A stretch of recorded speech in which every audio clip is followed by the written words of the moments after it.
Salam, hər vaxtınız xeyir olsun. Əziz abituriyentlər, bildiyiniz kimi qəbul imtahanının vaxtına az bir zaman qalıb. Mən də istədim ki, bu test toplusuna, yəni DİM test toplusuna qaldığımız yerdən davam edək. Siz də təkrar etmiş olarsınız.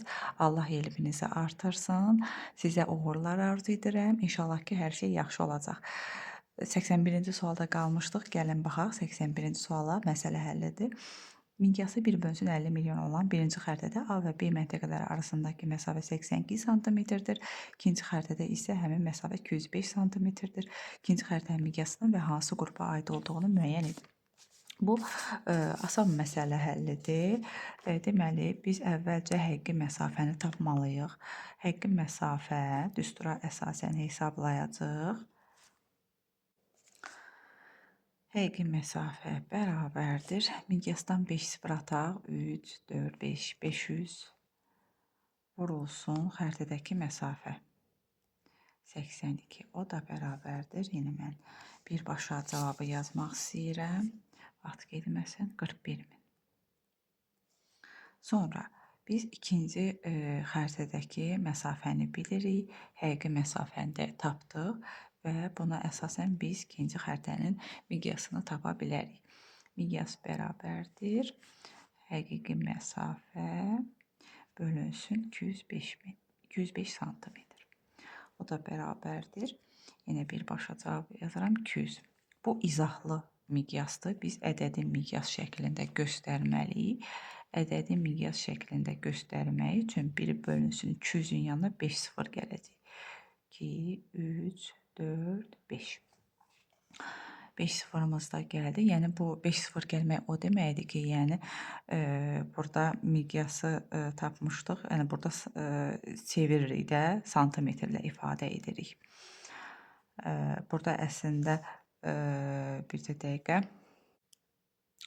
Burada kilometrdir. Yəni biz kilometri santimetrə çeviririk. Ona görə 100.000-ə vururuq. Yəni açıqlamasını deyirəm ki, biləsiniz 5 sıfır hardan gəlir. Deməli, biz artıq miqyasımızı tapdıq və cavablara baxırıq.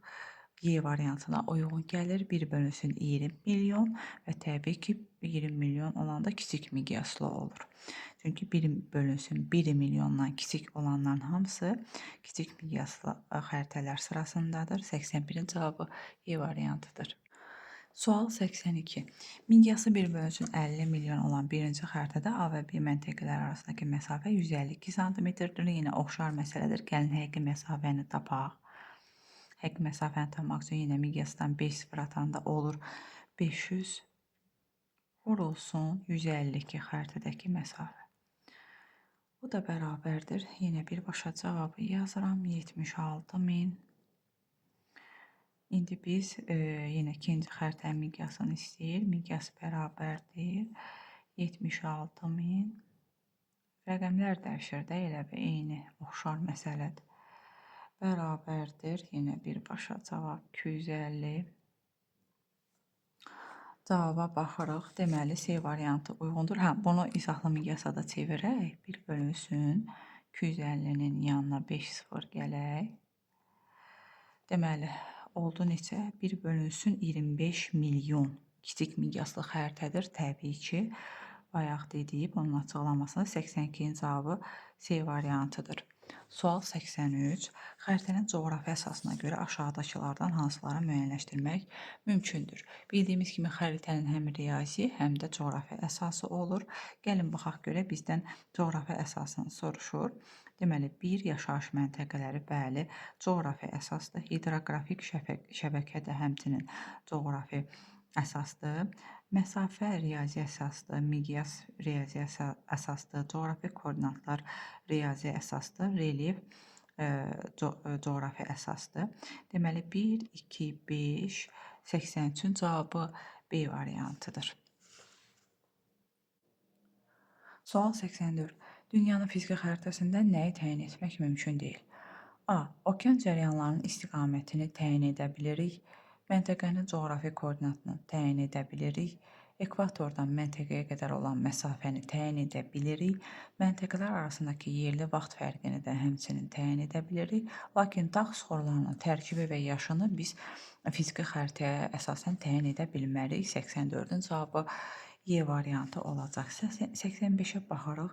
Cədvəldə Azərbaycanın müxtəlif miqyaslı xəritələrində Bakı ilə Astara şəhərləri arasındakı ən qısa məsafə santimetrlə verilmişdir.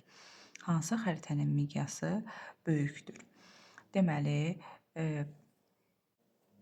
yadınızda saxlayın, məsafə artdıqca miqyas da böyüyür. Məsafə kiçildikcə miqyas da kiçilir. Ona görə ən böyük rəqəmi götürməliyik biz buradan. 32 ən böyük rəqəmdir. Yəni məsafə 32 santimetrlə verilibsə, deməli bu böyük miqyaslı xəritədir. Yadınızda saxlayın. Bir də deyirəm. Məsafə böyüdükcə xəritənin miqyası böyüyür. Məsafə kiçildikcə təbii ki, xəritənin miqyası da kiçilir. Doğru cavab B variantı 85-dir. 86-cı suala baxırıq. Eyler Venn diaqramına əsasən uyğunluğu müəyyən edin. Kartometrik təhlil, vizual təhlil. Gəlin baxaq. 1. Dərəcə toruna görə məsafələr ölçülürdü. Təbii ki, kartometrik təhlildə 1 aid olacaq 1-ə. Bitki və heyvanat aləminin müxtəlifliyi təyin edilir vizual təhlildə. 2 aid olacaq 2-yə. Əhalinin ərazi üzrə yerləşməsi də təbii ki, vizual təhlildə müəyyən edilir. Azimut və istiqamətlər, təbii ki, azimut, istiqamət, məsafə, ölçü işləri, dərəcə toru, bunlar hamısı kartometrik təhlildədir. Ona görə 4 aid olacaq 1-ə.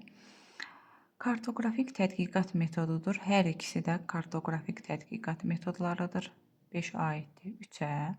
Coğrafi xəritələrdə məlumat əldə etmək üçün istifadə edilir. Hər ikisindən, ona görə 6-da 3 aid olacaq. 1-ə 1, 4, 2-yə 2, 3, 3-ə 5, 6. Doğru cavab C variantı 86-nın cavabında. 87-ci suala baxırıq. Eyler Venn diaqramına əsasən uyğunluğu müəyyən edin. Yenə uyğunlaşdırma sualıdır. Gəlin bunu da yazaq. 1, 2, 3. Deməli, bu konus proyeksiyasıdır, bu silindrik proyeksiyadır. Gəlin baxaq görək. Ekvator boyu ərazilərdə təhrif 0-a bərabər olur. Təbii ki, bu silindrik proyeksiyadadır. Çünki silindrik proyeksiyada görürsünüzmü, ekvator və ona yaxın olan ərazilərin xəritələrində istifadə edilir bu proyeksiyadan və həmin ekvator boyu ərazilərdə təhrif çox az olur və ya olmur. İmini ekvatordan keçən hissəsində təhrif 0-a bərabər olur. Bu aid olacaq silindrik proyeksiyaya. 1 aiddir 2-yə yazaq. 2. Paralel və meridianlar bir-biri ilə düzbucaq altında kəsişir. Bu da təbii ki, silindrik proyeksiyadadır. Yəni 2-də aiddir 2-yə. Paralellər qövsvari şəkildə təsvir olunur. Bu təbii ki, konus proyeksiyasındadır. Konus proyeksiyasında bildiyimiz kimi meridianlar bir nöqtədən çıxan düz xətlər şəklində, elə belə bu şəkildə də meridianlar belə bu şəkildə təsvir olunur. Paralellər isə qövsvari şəkildə. Baxın bu şəkildə. Yəni bu konus proyeksiyasına aiddir. 3 aid olacaq 3-ə.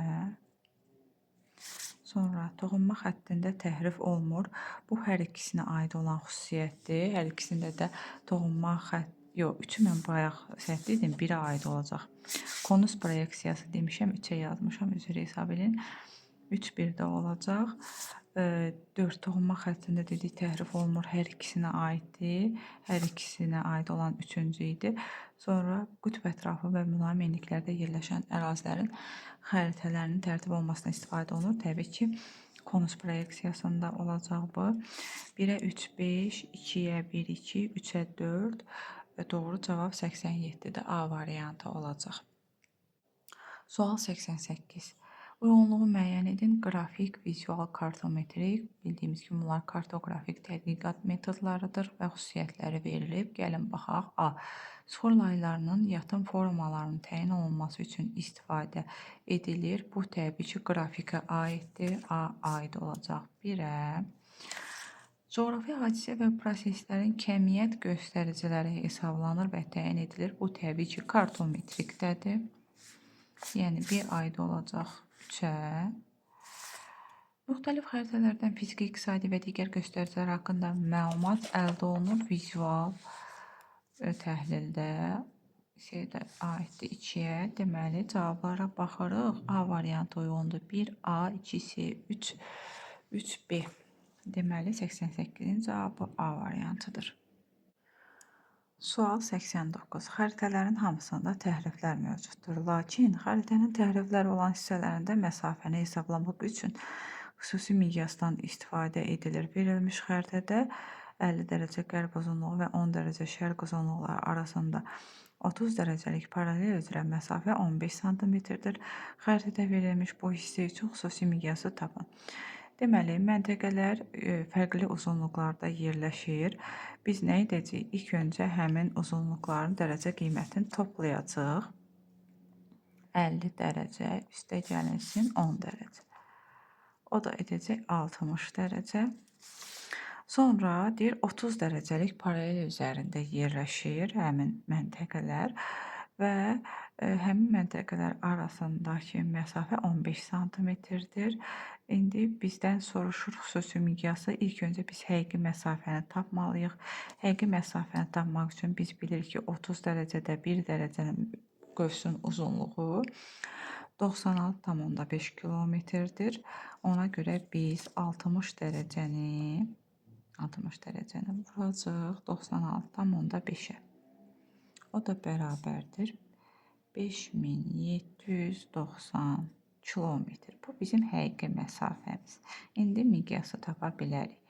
Miqyasda tapmaq üçün 5790-ı bölərik xəritədəki məsafəyə, yəni 15-ə taparıq 386. Bu izahlı formasıdır miqyasın. Biz izahlı miqyası ədədi miqyasa çevirəcəyik. Yəni yanına 5-0 gələcək. 89-un cavabı D variantı olacaq. Sual 90. Eyler-Venn diaqramına əsasən uyğun bəndləri müəyyən edin deyir. Bu tip məsələləri, bu tip tapşırıqları eləmək üçün məsələ deyil, üzr istəyirəm, tapşırıqlar. Bu tip tapşırıqları eləmək üçün biz ən yaxşı varianta əsasən cavabları yoxlaya bilərik. Ən qısa variantı bu olacaq. Gəlin yoxlayaq bir-bir. A variantına baxırıq. Deyir ki, 1-1-ə aiddir. Gəlin baxaq, 1 budur. Baxın, 1 budur. Deyir, 1-ə aiddir. 1-ə aid olan fikirlər B var. Gəlin baxaq görək. 1-ə B-ni deyir. C nöqtəsinin mütləq hündürlüyü 100 metrdən çoxdur. Baxırıq C-yə. Burada nə təsvir olunub? Təsvir olunub təpə. Çünki bilgişdirik kənara doğru çəkilib. Yəni C təbii ki, mütləq hündürlüyü 100 metrdən çox olacaq. Çünki 100 metr digər horizontalların qiymətidir. Yəni C hündür olacaq. Düzdür. 1-ə 1 uyğun ola bilər. 2-yə baxırıq. 2 hansıdır? 2-yə deyir 4 uyğundur. Yəni bu. İndi 4-ə baxaq görək. 2-də nə yazılıb? C və Y. Həmin bu 4-ə C və Y uyğun olmalıdır. Gəlin baxaq. Deyir ki, A nöqtəsinin mütləq hündürlüyü B nöqtəsinin mütləq hündürlüyündən çoxdur. Gəlin baxaq. A nöqtəsi burada yerləşir, B nöqtəsi də buradadır. Fikir verirsinizmi? Eyni horizontalın üzərində yerləşirlər. Yəni ikisinin də mütləq hündürlüyü bir-birinə bərabər olacaq. Ona görə A variantı çıxdı sıradan. Bu düzgün cavab deyil. B variantına baxırıq. Bu səfər deyir 1-ə 3 aiddir. 1 nə idi bu? 3 də bu horizontaldır. Horizontallardır. Deməli, 1-ə aid fikirlərdə B var. B-də nə idi? C nöqtəsinin mütləq hündürlüyü 100 metrdən çoxdur. Baxırıq. Həqiqətən bu bilgişdirik kənara çəkilib təpədir. Ona görə də 100 metrdən çox olmuş olacaq. Doğrudur. 2-ni də yoxlayaq. 2 hansı idi? C və Y və 2-yə 2 aiddir deyir. Yəni buna aid olan fikirlər C və Y olmalıdır. A nöqtəsinin mütləq hündürlüyü B nöqtəsinin mütləq hündürlüyündən çoxdur. Bəli, burada biz görürük ki, bilgişdiriklər daxilə doğru çəkilib, yəni çökəkliyi təsvir etdiyi üçün A nöqtəsinin mütləq hündürlüyü C nöqtəsinin mütləq hündürlüyündən həm də B nöqtəsinin mütləq hündürlüyündən çox olmuş olacaq. Yəni bu düzgün ifadədir.